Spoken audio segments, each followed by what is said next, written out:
izo ni indatwa mu mihigo z'akarere ka Rusizi. Umvaye duhagurukana ishyaka ry'imihigo. Nimuze twese imihigo za Rusizi, nimuze twese imihigo. Buri munyarwanda wese ibibira mureba. Nimuze twese imihigo za Rusizi, nimuze twese imihigo. Tuzaheza dute, tuzahera mu ngo zacu, imidugudu imirenge, dushyigikira imihigo y'aka karere. Nimuze twese imihigo za Rusizi, nimuze twese imihigo. Umwaka w'imihigo 2016-2017 turawusoje. Tukimara kuyihiga indatwa mu mihigo za Rusizi, twinjiye mu rugamba rwo kuyesa tugamije guteza imbere imibereho myiza y'abaturage. Tubahaye ikaze ngo mukurikirize impinduka mu gihe cy'umwaka umwe zikubiye mu nkingi enye za guverinoma. Mu bukungu 2016-2017 isigiye Rusizi byinshi ntarondora muri iminota mike, ariko munyemerere ngaragaze bimwe muri byinshi byagezweho. Reka mpere mu mudugudu w'ikitegererezo wa Murambi uri mu murenge wa Nyakarenzo. Murambi IDP Model Village, iki ni kimwe mu by'umwaka dusigiye nk'uko byari mu mihigo, ukaba warafashije abaturage bari batuye mu manegeka n'abatari bafite amacumbi meza kubona aho batura. Nayishimiye cyane, ni inzu zizi ikomeye izafasha mu mibereho yanjye. Umubyeyi wacu Paul Kagame iyi mihigo yahize ndetse n'abayobozi b'akarere, ikintu ngiye mbishimyeho mbivugaho ni uko igize ikintu ifasha abantu batishoboye nkatwe. Uyu mwaka kandi usojwe amazi meza ageze ku ngo 4575 bihwanye n'152 n'igice kwijana, kuko mu mihigo harimo ingo 2500. Iki nacyo cyakoze ku mitima y'abaturage. Twishimiye ubuyobozi bwiza nyine tugejejeho amazi meza. Twishimiye ko tubonye amazi meza tukazabaho neza, ubwo twanywaga ibina none Imana igiriye neza nk'iduha amazi meza yo kwishimira. Amazi n'amashanyarazi ntibisigana, niyo mpamvu uyu mwaka ingo 2471 ku 3500 zahawe umuriro w'amashanyarazi.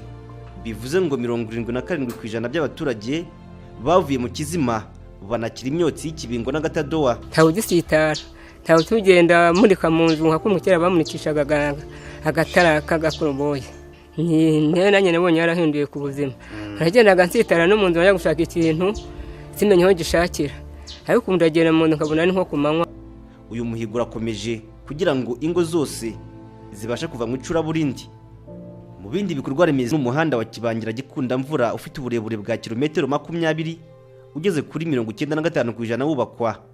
Gusa aho ugeze aha ukaba warafashije abaturage bagendaga bakomurume, abayekaga abarwayi mu ngobyi, abajyanaga umusaruro wabo ku isoko, kuko byari bigoranye kubona ikinyabiziga muri aka gace kiborohereza muri ibyo bikorwa. Aba batiharakabaho guhiga no kwesa imihigo. Kuva hano gushyika mu kilometero kimwe gusa wabaga inkweto wambaye wamaze kuzambura, ubwo ibyondo byamaje kukuzura. None ubu ngubu rwose twarishimye, ubu turagenda nta kibazo, aho washaka hose wagenda imvura yagutagwa ufata umuhanda ukigendera nta kibazo. Cyangwa se waba uri nk'umubyeyi urwaye cyangwa se ufite inda ugafata moto ukagenda kwa muganga. Ukuri nako inzira y'ikirere nayo yatekerejweho maze hubakwa ikibuga cy'indege nto nk'uko byari byarahizwe. Nyamara nanone ntawavuga ibikorwa remezo gusa ngo yibagirwe ibizatunga abaturage. Niyo mpamvu mu rwego rwo kongera umusaruro w'ibihingwa hahujwe ubutaka ngo buhingwe ibihingwa birimo umuceri, ibigori, ibishyimbo, soya, imyumbati n'ibindi. Umuhigo ukaba kwaro kubihuriza ku buso bwa hegitari 71,297 n'igice, none ukaba waragezweho kuri hegitari 66,149 bihwanye na 93 n'igice kwijana. Hafashwe kandi hegitari 2,077 zihingwaho ibiti bivangwa n'imyaka, hatitawe ko hari hahizwe hegitari 1,746. Uyu muhigo ubaweshejwe ku 124 n'ibice 3 kwijana. Ubwo kandi ni nako kongera ubuso buhingwaho imbuto byahize bifungura benshi amaso maze bibabyarira akazi. Mu bijyanye n'izi mbuto twebwe twazikoze kugira ngo twiteze imbere, kandi ngira ngo murabona ko iyi mbuto ifite umutobe uryoshye, kugira ngo tujye twawushakira mu mahanga natwe dufite ubutaka bwiza kandi umutobe umeze neza tugomba kuyishakamo hano iwacu mu Rwanda kugira ngo imbuto zacu nazo tuzibone hafi. Niyo gahunda twashizeho kugira ngo nshishikare kandi mbikore mbikunze. Mu kurushaho kongera umusaruro w'ubuhinzi, imisozi yari yambaye ibyatsi ibi bisanzwe ikibasirwa n'isuri yarimbishijwe amaterasi yikora, aho kuri hegitari 300 zari mu muhigo zose zatunganyijwe neza, bityo umuhigo weswa bidasubirwaho ku ijana. Abaturage basezereye burundu isuri yabasahuraga umutungo, ari nako mu guca iyi mirwanyasuri babonyemo amafaranga yo kwikenuza. Nge nari mfite umwenda umwe, none nabonye ibiri. Nari mfite akuzukuru kanjye kiga ariko nkabura minivari, none ejo bundi nagatangiye minivari. Nari mfite idene nari naragiyemo y'inzu banyubakiye, hanyuma none idene nararyishyuye ejo bundi. Amaterasi gusa yagize uruhare mu kuzamura abaturage, kuko ku miryango 2340 bari mu muhigo bagombaga guhabwa akazi muri VUP, imiryango 3552 muri yo yarakabonye, bingana na 81.8%. Ibihingwa ngengabukungu byinjiriza igihugu amadevize nabyo byabaye kimwe mu byihutirwa cyane akarere kashyizemo imbaraga. Akarere ka Rusizi kitaye cyane ku cyazamura umusaruro wabyo kandi byavuyemo ikintu. Bitewe n'abasoromyi bake twari dufite hano mu Rwanda rwa Shagasha bakeneye gufasha, hanyuma akarere ka Rusizi karadufasha gakora mobilisation igaragara cyane mu mirenge yose iri hafi ya Rusizi, iri muri Rusizi, hanyuma tubona abasoromyi ari bo banadufashije mu gusarura icyo cyayi. Iyo urebye rero umusaruro wariyongereye ugereranyije n'umwaka wari wabanje nguwo, buryo nko mu kwezi kwa 11 twabasha kugira inshuro 2 z'umusaruro. Muri gahunda ya Gira Inka Munyarwanda, muri uyu mwaka inka 1339 zahawe abatishoboye, ku 1405 zagombaga gutangwa, bingana na 97.4%. Uyu muturage ni umwe mu batewe akanyamuneza no guhabwa inka. Aho mariye guhabwa iyi nka dukama mu gitondo na nimugoroba. Aya mu gitondo tuyateka icyayi cyangwa tukayateka tuvanze n'igikoma, bakagenda ku ishuri banyweye, kandi bava ku ishuri bakagukivuguta. Ibi byajyanye na gahunda yo gutera inka intanga, hagamijwe kongera inka zivuka kandi zijyanye n'igihe. Hakaba haratewe intanga inka 1931 ku 2618 zari zahizwe, bihwanye na 73.7%. Mu bworozi kandi hitawe ku bworozi bw'inkoko, hagamijwe guhangira imirimo urubyiruko rwibumbiye mu makoperative no kubyaza umusaruro amahirwe aboneka mu karere ka Rusizi, bityo buri murenge uhabwa inkoko 1000, zose zikaba inkoko 1018. Ibi bihwanye n'100% by'umuhigo nk'uko wari warahizwe. Naho mu rwego rwo kongera imari, imisoro yinjijwe ku ijanisha rya 98. Mu mibereho myiza y'abatuye Rusizi, uyu mwaka w'imihigo usigiye abivuriza ku kigo nderabuzima cya Mashesha, inzu y'ababyeyi, maternité nshyashya, nk'uko byari muri gahunda yo gufasha abaturage kubyarira ahantu hatunganye kandi byagezweho uko byari byahizwe. Kwese uyu muhigo 100% bivuze byinshi ku babyeyi bahabyarira. Kwadaira maternité nziza, wagize neza nyine batugenza ko nk'ababyeyi.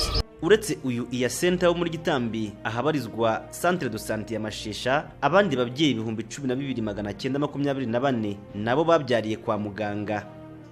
Uyu muhigo ukaba wareshejwe ku 18.1%, kuko hari hahizwe 12,156. Ukuri nako hatekejwe ngo abana bazavukira hirya no hino baziga he, maze hubakwa ibindi byumba 18 by'amashuri y'uburezi bw'ibanze bw'imyaka 9 na 12. Ibi bikaba bihwanye n'100% by'umuhigo wose nk'uko byari byahizwe. Imikino n'imyidagaduro nabyo ntibyibagiranye muri uyu mwaka w'imihigo, kuko akarere ka Rusizi kitabiriye amarushanwa Umurenge Kagame Cup. Ibi nabyo bikaba byaragezweho 100%. Mu rwego rwo gukomeza kunoza imibereho myiza y'abaturage, uyu mwaka nanone usize hubatswe inzu 20 z'abarokotse Jenoside yakorewe Abatutsi batishoboye nk'uko byari byahizwe. Kwese uyu muhigo 100% byahinduye bidasubirwaho imibereho y'aba batishoboye. Namwe mwese mwabihagurukiye, numva n'ukuri ndyama ngasinzira. Uturima tw'igikoni twahinzwe hirya no hino mu karere ka Rusizi twafashije kunoza indyo yuzuye. Ibi bigashimangira intambwe idasubira inyuma ku mibereho myiza y'abaturage. Kubera ko igihe cyose nziteka mu biryo byose ndetse nyine mbona ari byiza ku bana, bituma bagira ubuzima bwiza no ku bantu bakuru. Ntiwavuga imibereho myiza y'abaturage ngo wirengagize ubuvuzi. Abaturage b'akarere ka Rusizi bakaba baritabiriye ubwisungane mu kwivuza ku ijanisha rya 86.44. Kuri uyu muhigo ntihakwirengagizwa uruhare rw'abafatanyabikorwa batandukanye mu kuwesa. Icyo twagizemo uruhare cyane nka Caritas ni mu bijyanye n'ubuzima, gufasha abatishoboye kubona mituweli, amafaranga y'ubwisungane, ku buryo uyu mwaka twafashije 4,500. Mu miyoborere myiza n'ubutabera, gusanga umuturage aho atuye n'aho akorera, abayobozi bakamugira ndetse bakanamugisha inama, byihutishije ishyirwa mu bikorwa by'imihigo ku buryo bufatika. Nanone kandi abaturage b'akarere ka Rusizi bagize kandi bakomeje kugira uruhare mu kwihutisha imihigo binyuze mu muganda. Ukwesa imihigo hirengagijwe ubutabera kw'imanza zarangijwe ku kigero cya 87%. Naho mu rwego rwo kunoza imicungire y'umutungo n'imari mu bigo bishamikiye ku karere, ibi byakozwe 100%, kuko hagenzuwe ibigo 54 kuri 54 byari byahizwe. Ibi byose kandi byashobotse kubera uruhare rw'abafatanyabikorwa batandukanye. Mu gihe cyo kugena imihigo tugirana inama n'ubuyobozi bw'akarere n'inzego z'akarere, tukumvikana kuri priorite z'akarere ku mihigo hamwe akwiye gusinyana na nyakubahwa perezida w'igihugu cyacu. Iyo tumaze kuyemeranwaho rero, imaze gusinywa, abafatanyabikorwa buri wese mu cyiciro arimo, buri wese muri gahunda ze agira uruhare mu kugira ngo imihigo y'akarere yeswe. Dusoza tubabwire ko kugira ngo ibi byose bigerweho ari uko abayobozi bafata umwanya bagakurikirana umunsi ku wundi ishyirwa mu bikorwa ryabyo. Uyu ni meya w'akarere ka Rusizi Harerimana Frederic asura ikorwa ry'amaterasi yikora. Dusuye abaturage aho bari muri iki gikorwa cyo guca amaterasi y'indinganire. Ni igikorwa rero ubona ko abaturage bishimiye, kiri mu nyungu z'akarere ariko ari n'inyungu z'abaturage. Buri wese afite amafaranga ahembwa, ibyo byose biza kumufasha mu mibereho yiwe. Indatwa mu mihigo za Rusizi, ubufatanye mu iterambere, imihigo irakomeje.